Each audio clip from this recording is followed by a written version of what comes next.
Hello, everyone. This is me, Ahmed Al-Garhi. I will be moderating this session today. We will have a webinar today about material balance.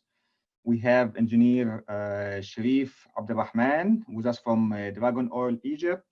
Sherif Abdelrahman has 9 years of experience across the domain of reservoir and petroleum engineering.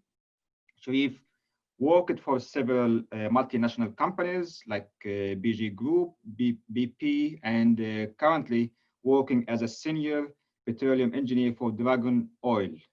Sherif has a bachelor degree in petroleum engineering from Suez University in Egypt and is currently pursuing his master degree in petroleum engineering from Heriot-Watt University. Sherif is also the winner of the SPE Regional Services Award for MENA region in 2019 and is currently part of the SPE International Young Member Engagement Committee. Sherif, now floor is yours. Hello, everyone. Thanks, Dr. Ahmed, for the introduction, and I would like to thank you for putting together this lovely internship program. So today we'll talk about applied material balance, and I'm not sure how to just quickly write this. Okay, so and of course we're going to take you through an introduction about the principle of material balance. However, this presentation is more focused on a practical way of applying material balance, which is through software. And the most popular software in the industry, or one of the most popular softwares in the industry, is Imbal, which is part of the petroleum experts suite, Prosper, Imbal, and Gap. So I'm not sure if you guys have heard about it, but if you didn't, and you would like to pursue a career in the industry as a petroleum or a reservoir engineer, you should spend some time and get to know more about Imbal, and if possible, actually work on it. So this presentation was originally made by Ibrahim Marghani and Iman Shaheen as part of SPE Egypt Young Professionals Education Week. So the credits goes to them. I've just put some very minor changes, and I'll be presenting it today as part of the internship. So the contents will be, first we'll go through a general review of material balance, introduction to the material balance equation, the uses of Imbal, the required inputs and that we need, and finally we'll go through the history matching process. Of course, in Imbal you can also do prediction, but due to time limitation, I mean, typically in the education week, Imbal is covered, I think, in 2 days or 3 days. So 1 hour presentation won't be enough. We'll try as much as possible to go through the various parts of Imbal in this presentation, but there's a major part called production prediction that unfortunately we won't be able to cover. So you can always, if you have Imbal, there are always very nice help tutorials, and you also have some examples that can take you step by step to practice how to produce predictions. So here's an example of the material balance equation. As you can see here, you have a reservoir, which is a fixed volume at day 1 or day 0, and then you produce, so you have some volume getting out, and as a result, either the fluid in the reservoir will expand to make up the lost volume, or you'll have a foreign volume coming in, whether it will be water aquifer or water injection or gas injection, or the grains of the rock expanding to make up that volume, so that finally is that you will have the same volume. Of course, for you guys who studied petroleum engineering in university, there is a specific course about applied material balance where you go through all the forms of material balance equations. Material balance isn't only exclusive to oil. No, it can work with gas, oil, or wet gas reservoirs, condensate gas reservoirs, volatile oil, black oil, saturated oil. It can work with any type of reservoir. So, and you can always, you can see in the different forms of the material balance equation, you'll have some changes that apply for that reservoir. So here is another fancy way that I really like of presenting the material balance equation. The left-hand side, F, is the flowing term, and the right-hand side is the expansion term and the water influx. And as you can see here, the flowing term could be the MP beta O. MP stands for oil production, and or it could be if you have some gas coming out of solution as well and being produced. That's the second term here, MP multiplied by RP minus RS multiplied by BG. And finally, WP beta W, which stands for water production. The expansion here, it covers the expansion of the oil itself. So once the pressure goes down, if you're above the bubble point, the oil will expand, and if you're below the bubble point, you will still have some oil expansion, but due to the liberation of the gas in solution, it supersedes that. So the net result will be that you'll have the oil will be actually as if it's contracting. That's why the beta O curve, for those who've studied PVT, will know that below the bubble point, it goes down. And these are various forms here. The second one accounts for the loss of liberation due to gas in solution being liberated. And here is the EG, which accounts for the gas expansion in the reservoir. If you have an initial gas cap that's expanding, and or a secondary gas cap that's expanding, and the EFW here accounts for the connate water and the rock grains that actually expand once the reservoir pressure goes down, because the reservoir pressure is actually something that is holding them in place or holding them in a certain volume. Once the reservoir pressure goes down, they will slightly breathe and slightly expand. And if the reservoir pressure is below the bubble point, the magnitude of this expansion is very limited compared to the volume of the gas that's expanding. That's why we can actually neglect it. However, if you're above the bubble point, this can be a very major source of energy to the reservoir. The WE could be the water influx of the aquifer, could be the injection, water injection, if you're injection water. It could be both. I mean, you could have a weak aquifer and you're actually augmenting the energy that you provide to the reservoir by actually doing water injection as well. Or it could be gas injection, could be all of the above if you have gas injection and water injection and aquifer. So again, this is a very generic form of the material balance equation. And as you can see here, there are many terms. So imagine that you're doing this by hand. Of course, in university, we've done this by hand. However, once you start working on this, it will be very time consuming to calculate this by hand. That's why there are softwares that do that for you. But the good engineer or the smart engineer is one who understands why he inputs these values into the software and what's the impact of them. And he'll know that by knowing the principle on the back of his mind. You don't have to reproduce the equations, you just need to understand the principle, and probably solving one or two by hand would actually make them stick to your mind. So the material balance equation, the uses or the benefits of actually using it. So it's a very good way to determine the initial hydrocarbon in place. Once we, let's say, discover a field and you only have one well that you've drilled, which is the exploration well. So some people might jump and say, let's build a simulation model. Unfortunately, at this stage of the field, you do not know much about your field.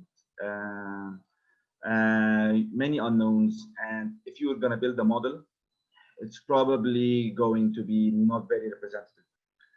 Therefore, actually having trying material balance at that stage, if you have some limited production in the beginning, let's say you drilled one or two producer wells, later on you have limited production, you can use actually material balance to determine what we call the dynamic hydrocarbon in place.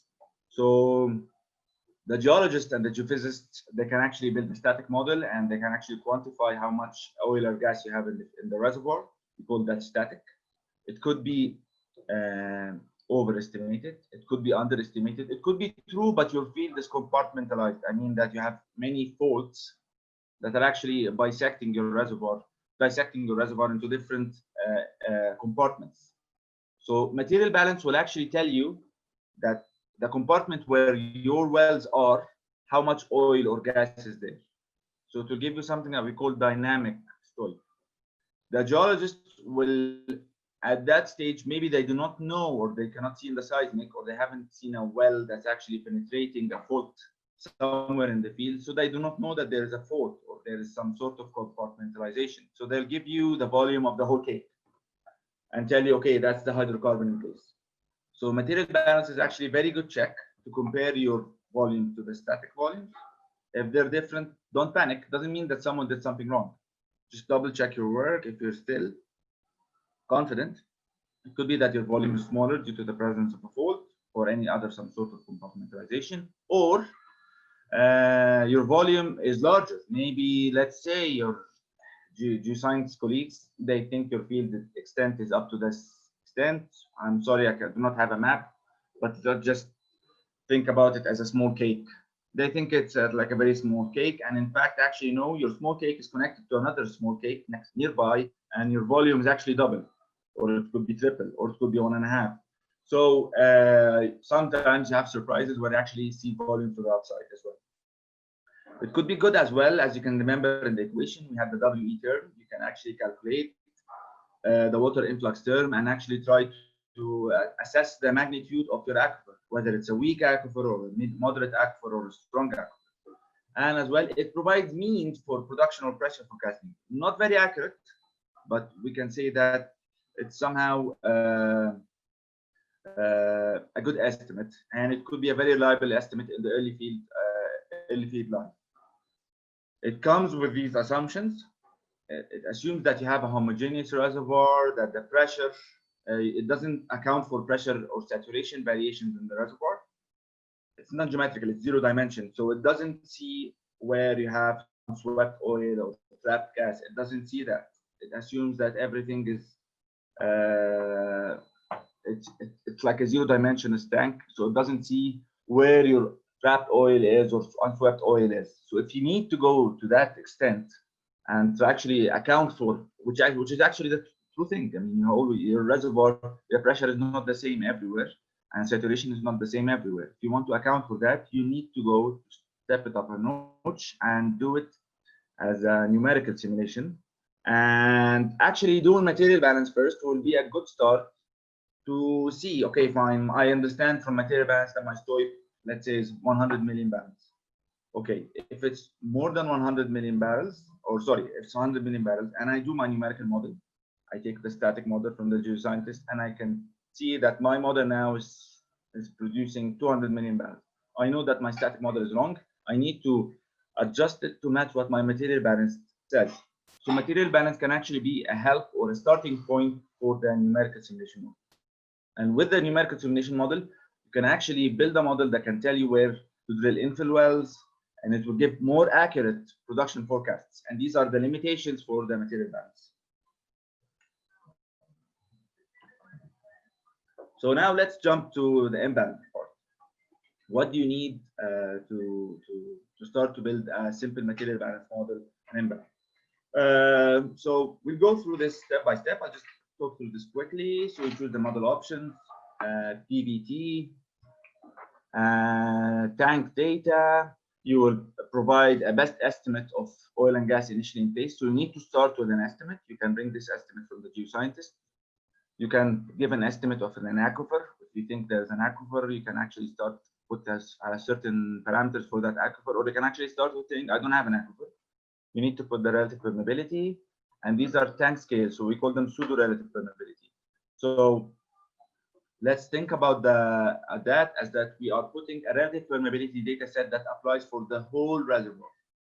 If you take a certain core and do a scan analysis, you will not find that the rel perm coming of that core matching the pseudo rel perm, because the reservoir is not 100% the same. If you take a core from that side or that side, that depth or that depth, they can all have some different relative permeability data sets. The pseudo-real perm is something that generalizes the whole thing over the whole reservoir in order to allow MBAL to give some sort of reliable production forecast and water cut or dilution or water gas ratio dilution. And you will finally need to provide production history, which is production and reliable estimates of pressure in order to be able to calculate the dynamic stoic or dip. So the software, simply here is a snapshot of the software. You can see here, once you start, you could select tools, select material balance, and after that it goes. It asks you what reservoir fluid you have, what tank model you have. So you can actually do one single tank, you can do multiple tanks. So back to my story about the compartmentalized feed, you can actually do 2 tanks, each tank representing a compartment. And if each compartment, if both compartments are somehow connected to each other, you can actually add something called transmissibility and allow them to connect. You can actually put the PVT model. It's asked you if it's simple or if you want to put an EOS model, equation of state, which is more advanced. If you want to put the production history, if you would like to put it by reservoir, which we call tank here, or by well, and then the software collates or sums up the production from all the wells to give the production history for the reservoir. So here are some inputs for the PVT. As you can see here, you enter the GOR. Here is an example of an oil model. And you put the GOR, the oil gravity, the gas gravity, the water salinity. And then you can put the matching data,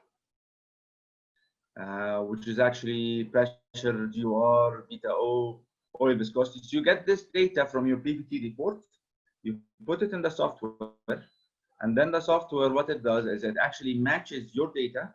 So it matches the correlations to reproduce the same results as your data. And then it tells you, okay, you can see different correlations and here's how they match. You use multipliers and you would like to use the correlation that actually requires the lowest value for the multipliers. This is something a little bit advanced. We don't need to dwell on it, but you can actually read about it more in the help, how it does the matching. But the point is that you want a correlation that gives reliable results to your reservoir. So it needs to reproduce something that has the same PVT signature. So here, as you can see, some data is input, and then you've matched your correlation. Then you go to the tank data. And as you can see here, you start by left to right. So you can see that tool, options, PVT, input. So we first started with tool, then we went to options, then to PVT, and now we go to input. So here you input your tank properties, such as temperature. And all these are mandatory data. All of this in this screen is mandatory data. You need to input it. So temperature, initial pressure, porosity. Initial pressure is the initial reservoir pressure.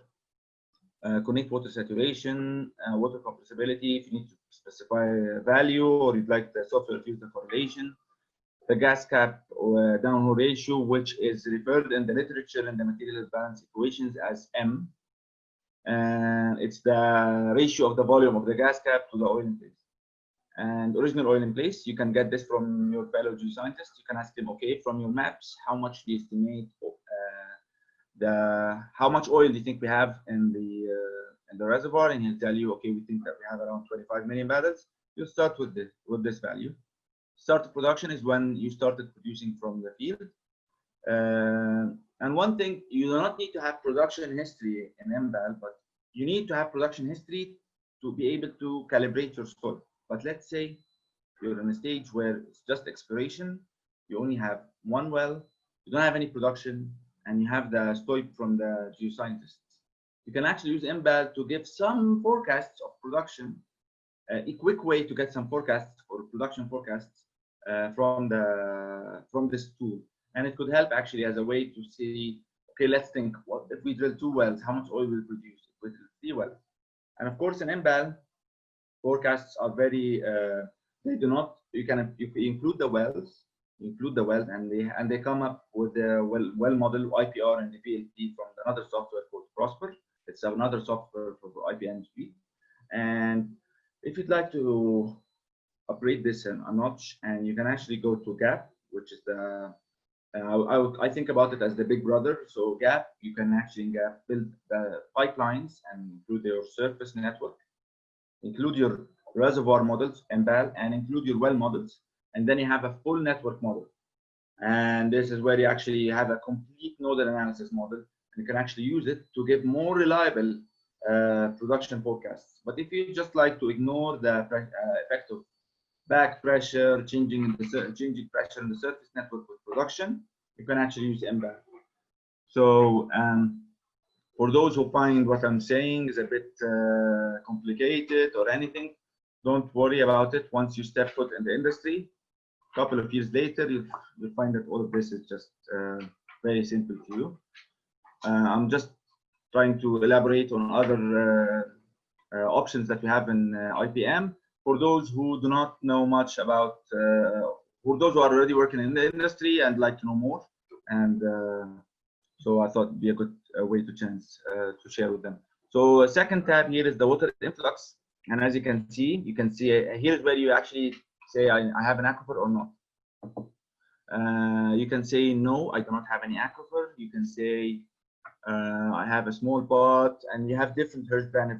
One of the many very common models that we use is the Hirschspan Verdingen or modified model, but you can actually have very different models, and you can read about them in the help and also in the literature. You can read more about these models and understand how they work. And this is another way of showing to you guys, if you actually will calculate aquifer influx for one of these models, it is on paper, it's a very lengthy process, but with the software, you just do it with the some clicks on the button. Rock compressibility, you can actually put a single value, or I can actually use a correlation, or I can actually use a variable versus pressure. So this accounts for the grain expansion with pressure depletion. Then we go to the relative, we skip the rock compaction. I don't want to dwell on it now. It's not very common to use it. And the pore volume versus depth. We use it sometimes to track water contact movement. So we try, in this is a fancy way of MBAL trying to add a dimension to the model. So you actually add the pore volume distribution versus depth, and then with the volume of water influx, and the MBAL tells you, okay, your water contact could be here or there. And again, this software in this option assumes that you have uniform water contact movement, that the water contact is horizontal. There is no coning. If you want to capture coning, which actually happens in life, you need to go to a numerical simulation model. And then in the relative permeability here, as you can see, you have you need to enter all these inputs, your Corey exponent and your endpoints for the water and the oil and the gas.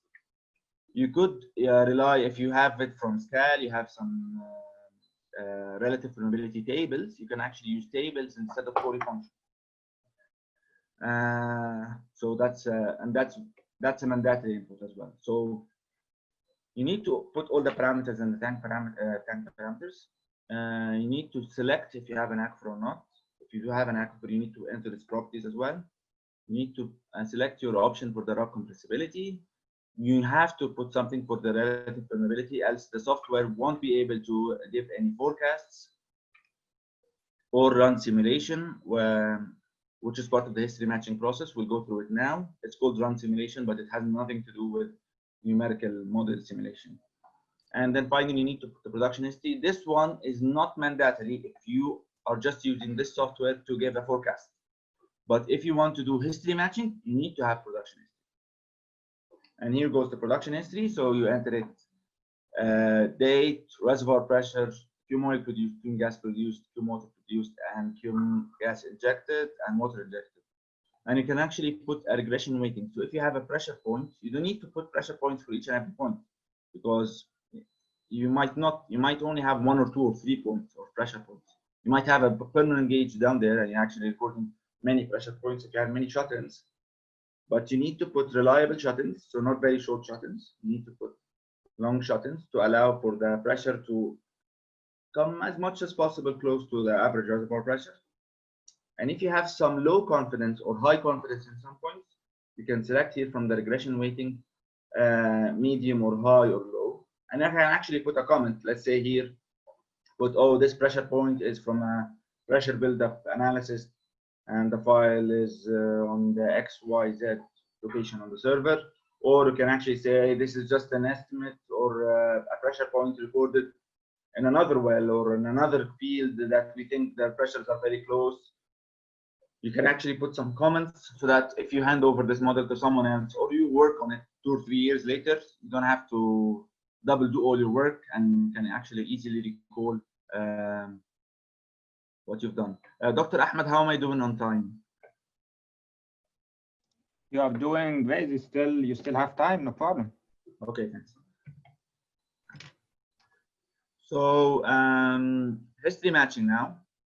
So here are the steps for doing the history matching. First thing, you have to start with something called analytical map. And then you move a step to do something called graphical plots. And then finally, you obtain the fractional flow models for the prediction wells, which is based on the run simulation, but it's considered part of the, I'm sorry, there's a typo. That's number 3. It's part of the history matching process. So let me talk you through the steps here and elaborate more on what these means. And and finally have your dynamic story or tip after you've done the history matching. So we've done the input, and remember we've done tool options PVT input. So we're in the last step before the prediction. All right. So and of course here at help you have units if you want to specify the units that you're using. And view here, I can't recall actually what it does, but it's not very common to use it. So you go to history matching, you first do the history setup, then you do the analytical methods. So I think here they pressed on all. Yep, they pressed on all. I'm a person who likes to do step by step. Someone likes to see it all at the same time. It's an option for you, whatever suits you better. So, but always start with the analytical method. So what is the analytical method? Here is the production on the x-axis. I know it's not very clear here, but here is the production, and here is the pressure. So what does the software do? The software here takes, and focus, please focus strongly with me. So here he provided the model with pressure and production. In the analytical method, with the parameters that you've done here, you've input here, the volume of your story for gas in place, the water influx, or compressibility, etc. It tells the model thinks, okay, let's forget about the production that he provided, and let's just think, what would it take for my model to deplete from the initial pressure, which is the initial reservoir pressure. I can't recall how much we put here. Yeah, 4,360 psi to, and let's imagine somewhere down here, there's a pressure of 4,000 psi. Let's just imagine, okay? So how much would it take? How much production we need to produce to have depletion of 360 psi? So let's just imagine that this point is 4,000 psi, okay? And as you can see here, the blue line is what the model thinks would happen for the pressure to deplete from here to here, 4,000 psi. So we need to produce that amount of production. I can't see it very well, so I don't blame you if you can't. Let's just say this is 1 million barrels, okay? And that triangle is actually what you input. So here the model is matched, okay? So this is not the case. It takes some work for you to get to this point.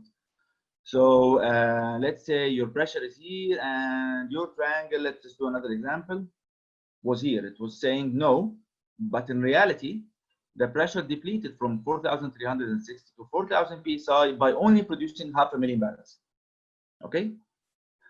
So this means that your model has more energy than reality. Why? Because it took you almost double the production to reach the same amount of pressure depletion. So what do you need to do? You need to work on two things, or actually maybe three things. So you need to work on your water aquifer parameters.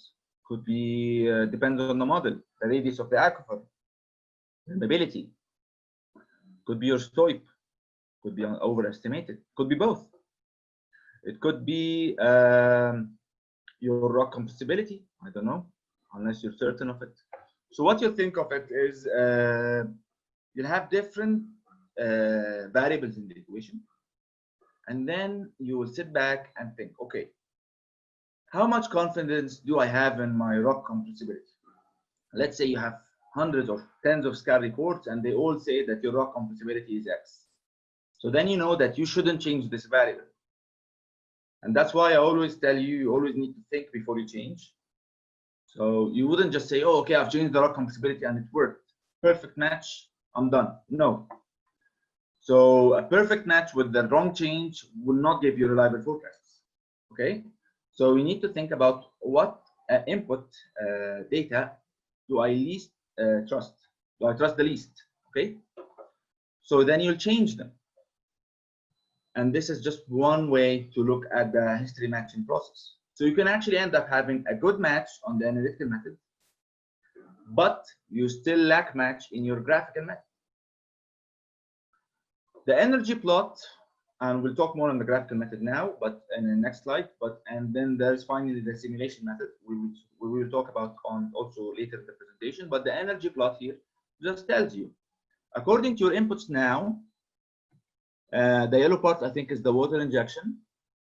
So it tells you most of the energy that is supplied in the reservoir is coming from water injection. That purple wedge is the aquifer influx, and the blue one is the fluid expansion. This is just the oil and or the gas or the rocks or the volcanic water expanding. And as you can see, with more pressure depletion, this is actually providing more and more energy with time, but it's still a small share. And most of the energy provided is the water injection. So again, this can actually tell you, okay, maybe what will have the biggest magnitude on my changes in the model. Here it will be the water injection. You can come back and tell me, but Sherif, I have confidence in my surface rates about the water injection. He'll tell you, okay, correct, but maybe one of your water injection models is actually not injecting water in this reservoir. You tell me how come? Okay, we have the same logs and we're sure that it's the same, it looks like the same sand. I'll tell you, okay, but maybe there's a compartment. So this well is actually sitting in another compartment by its own self. So you'll always need to think harder and keep asking yourself. It could be that your water injection is correct and it's just the aquifer influx. It depends on where your blue line sits from the triangles. If they're far off, it will need a lot of changes. If they're close, you maybe just need some tweaking in your aquifer parameters, and hooray, you have a match. Okay, I have a good match now in the analytical method. Shall I now proceed to the graphical method? Yes, your work is not done. You need to proceed to the graphical method. And here's a way to do some, just before we go to the graphical method, okay, there's here how we do the analytical method. So here the analytical method is open in its own window. So they press history matching, then they click analytical method. And then you press on regression over here, and then you can have the inputs where you can say, okay, if you'd like to do a regression, quick regression. Okay, I'm gonna change something to get a match. So I know my STOIP is 25 million, the one that I input, but I asked the geoscientist, what's the maximum and the lowest? He said it cannot go lower than 12 and more than 25. So I can actually tell the software, okay, you can do a regression to move the line till you get a match, but I'm guiding you, here are your boundaries. And actually do the same for the aquifer volume and the porosity. Here's just an example of matching. You don't have to do oil in place aquifer volume and porosity. It's a case by case. Each reservoir has its own unique case and unique story. So we'll go to the graphical method. So what my fellow colleagues did here, they pressed history matching, then graphical method. And then you have all these methods. And of course, you have different methods for gas and oil. So you can read about the help. What are these methods? They are basically different ways of rearranging the material balance equation and plotting them. I like the Campbell plot here, for example. So here, if you rearrange the equation and plot F minus water influx divided by the total expansion term and plot it versus F, and you can read about it in the help of the literature. And as you can see here, it's you will have a horizontal line that actually intercepts at N soil. So what does that mean? If I plot my Campbell here, that third one, and find that my points are connected by a line that is not horizontal. What does that mean? It means that you have something wrong in the model or the inputs. Of course, it will not be 100% perfect. Theoretically, it should be horizontal, but sometimes you're not able to do that because of limitation in data. However, you should try as much as possible. If you have the correct water influx representation, correct production data, correct expansion data, and then you get a nice horizontal line where the intercept is the N. So you could actually end up having a nice match on the analytical method, but not very nice match on the graphical method. And of course, there are 5 or 6 methods. Speaking of experience, I've never actually been, but I've worked in areas where the data were a problem. Okay, I didn't work in reservoirs where we had a lot of data and a lot of confidence in the data, but it was very rare to have data that actually can match perfectly on the analytical method and match perfectly on every graphical method. Some graphical methods weren't that very good of a match. You always try your best. And here's another way: if you plot F divided by ET and F, if you have no aquifer in the reservoir, you get a horizontal. And that's another method. I think it was here. Yep, the second one. I'm not sure if it's no it's not included here. I think. Yeah, the 6th one. So that one, Campbell no aquifer. So here you can actually double check. Let's say you do your model and you assume that you have no aquifer, and then what you get is one of these curves. You get your points, you find them that they're going up and they're going down, and you still have a very good match in your analytical method. What does that tell you? It tells you that you're overestimated your hydrocarbon place. You need to put an aquifer, and once you put an aquifer, you should be in this Campbell plot getting a horizontal line with intercept of N. So if you do not get a match here, I am 100% sure that you will not be getting a match here until you include your weak aquifer. Here's another graphical method where you actually F divided by ET versus WE divided by ET. So there are different methods. There are different ways to reorganize your equation. And finally, what's happening here? So here is something called FW matching, but before you do it, you need to first run your simulation, which is here. So what does that mean? So as you can see here, even MBAL puts it to you in order. It tells you, okay, you need to do this before you do these. So you run the simulation. Remember when we were talking about the analytical method? We said that the model takes your pressures, forgets about your production, and then calculates what production will be needed to match these pressures. In simulation, the opposite happens. So what it does, it forgets about your pressures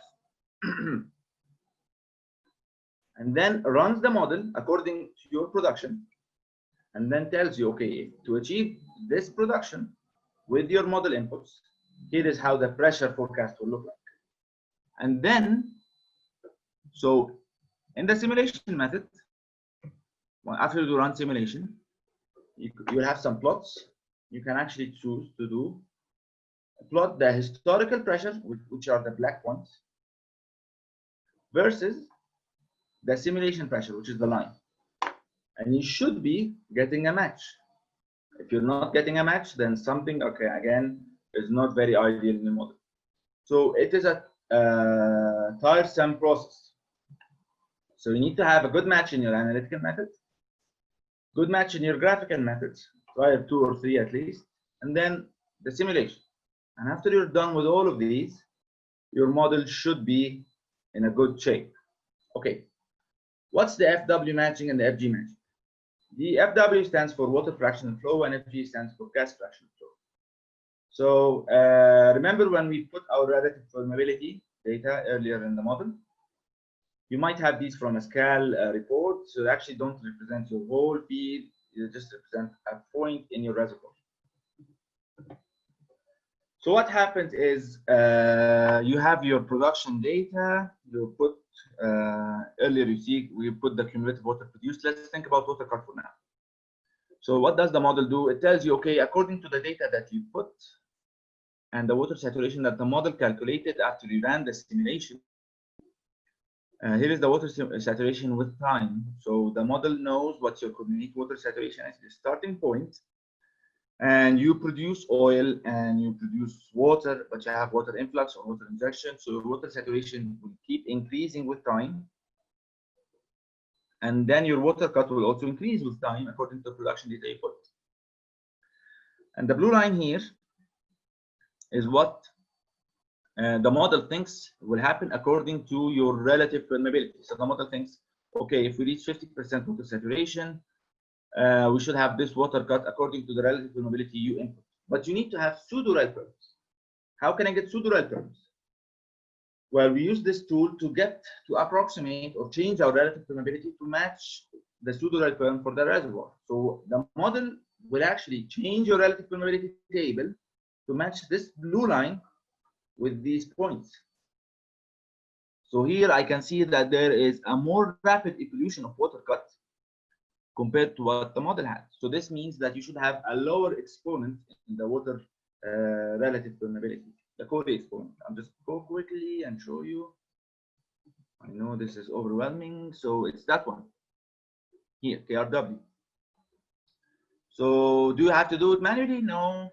The fancy thing about MBAL, you just do regress. I think here, regress, and then you tell it to regress. But you also need to tell it what to regress on. So we can see here that the coordinate water saturation is almost correct. Yes, the model started movement or critical water saturation is almost the same as when the model in reality compared to what the model, but it's just a matter of exponent. What if no, your points actually water cut started increasing from here, where my mouse is, or from here? Then you need to change your critical water saturation, which would be here, be that one. The residual saturation. So that would be the last step in your actually in your history matching.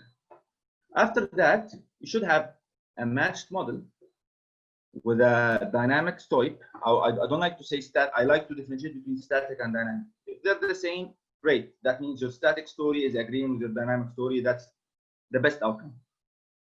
Sometimes they do not agree. Sometimes they show more upside or more downside. And you should always do this in collaboration with your geoscientists. So the key to successful work is always work hand in hand with your multidisciplinary team, not just work on your own. And after that, your model should be ready to go back to do your production prediction. And unfortunately, I opted not to cover this because this would actually take an hour on its own. So I would like to conclude and open the door for questions. Okay, thank you very much, Engineer Sherif, for the great presentation. I have many questions for you, so maybe the time will take only like 5 questions. But please, we posted this live video in the Facebook group. So please, whenever you have time, you can write some answers for questions below that video. So the audience, for sure, they will write you some questions there. Whenever you have time, you can write them some answers. But right now, I get the first question, someone asking about the software you are using. You know, can you list some names of the softwares we use in material balance?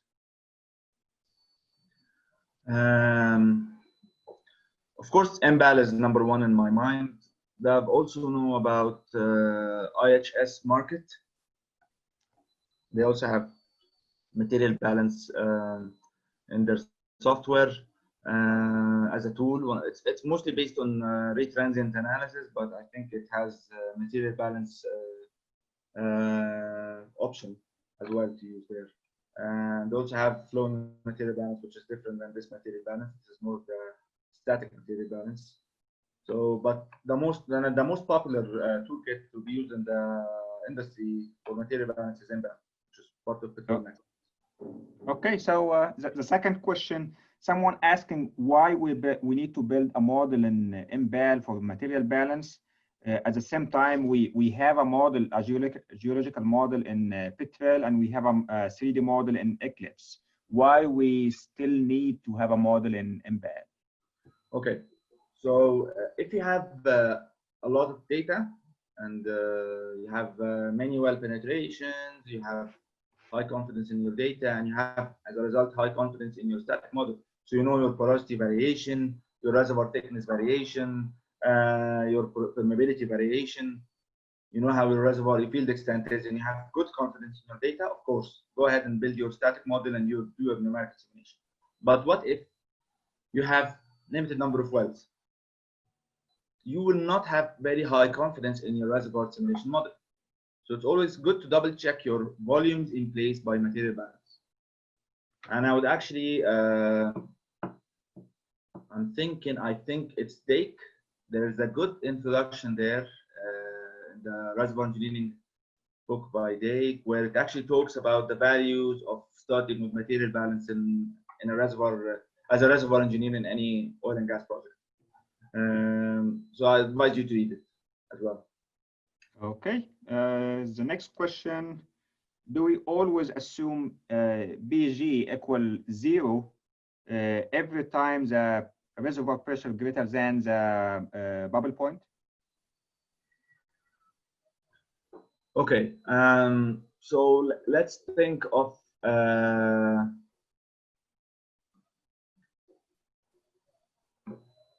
so what does BG mean? Yes, it should be 0, because if your BG is the volume of gas in reservoir conditions divided by the volume of gas in surface conditions.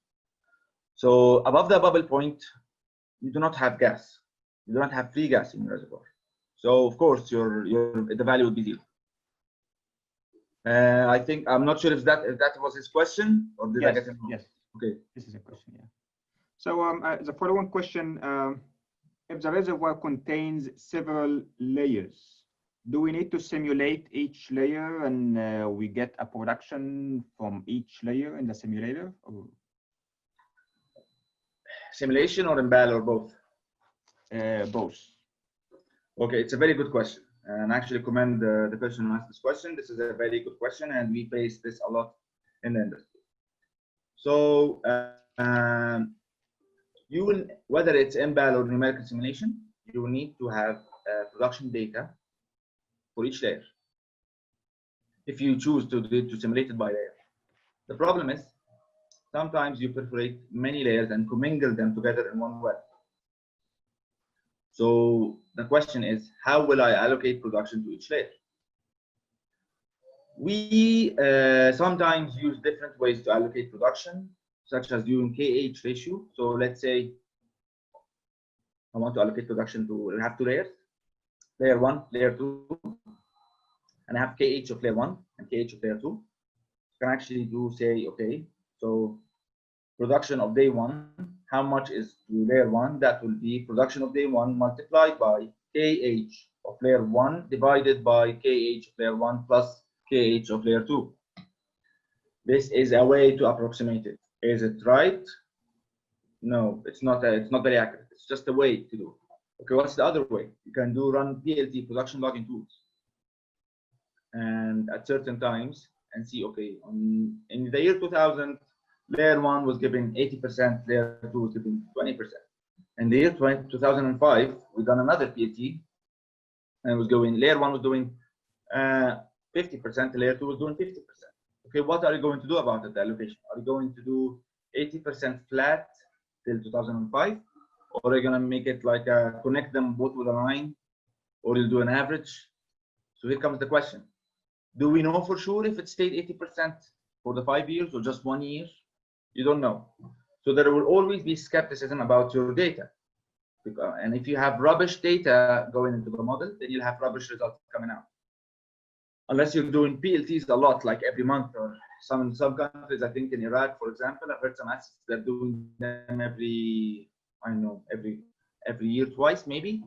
Then you have a lot of data points where you can actually do it with confidence and do production allocation. So as a result of lack of data, we decide most of the times to combine all layers and think of it as one reservoir.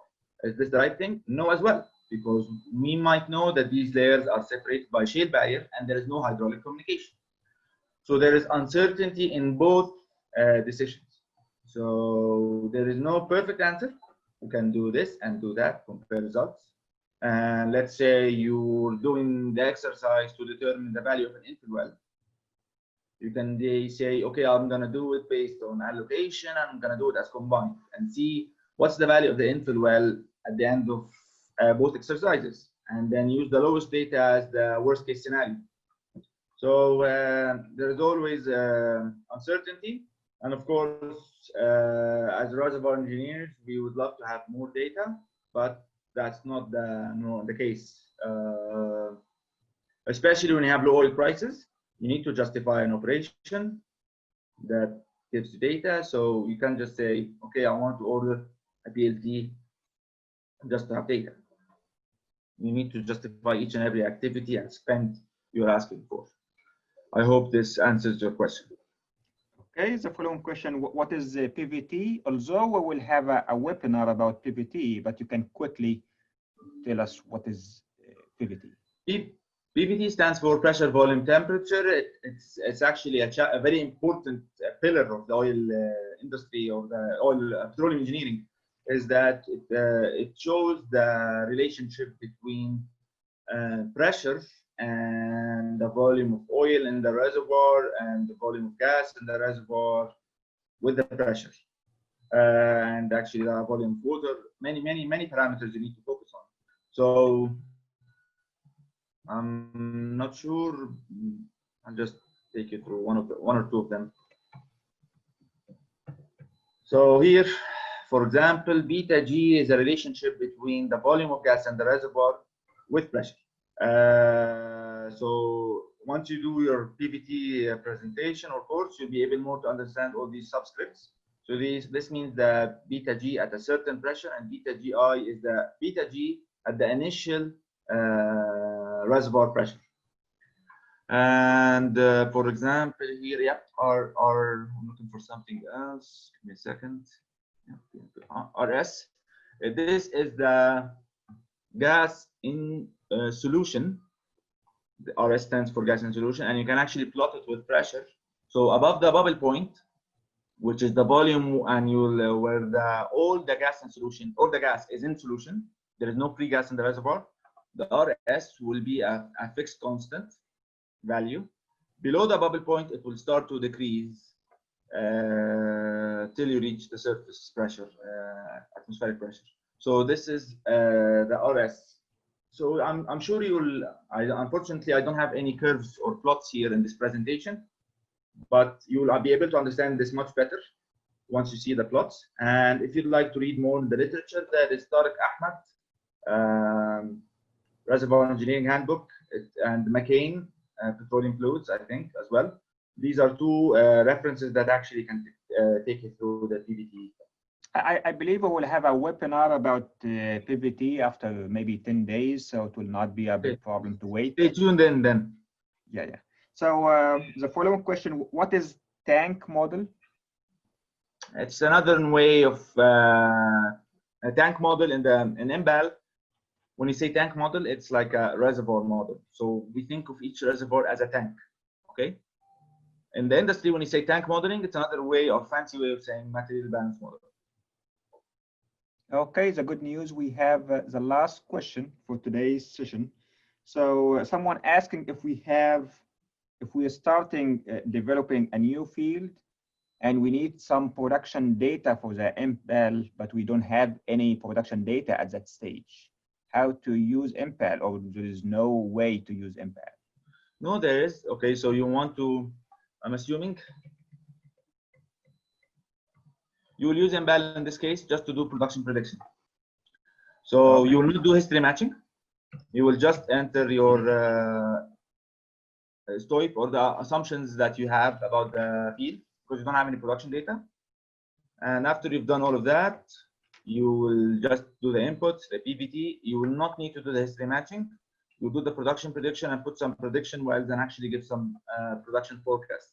So yes, I've used personally Embal a lot in gas discoveries just to give a raw estimate of production profiles, just to determine commerciality of development of field.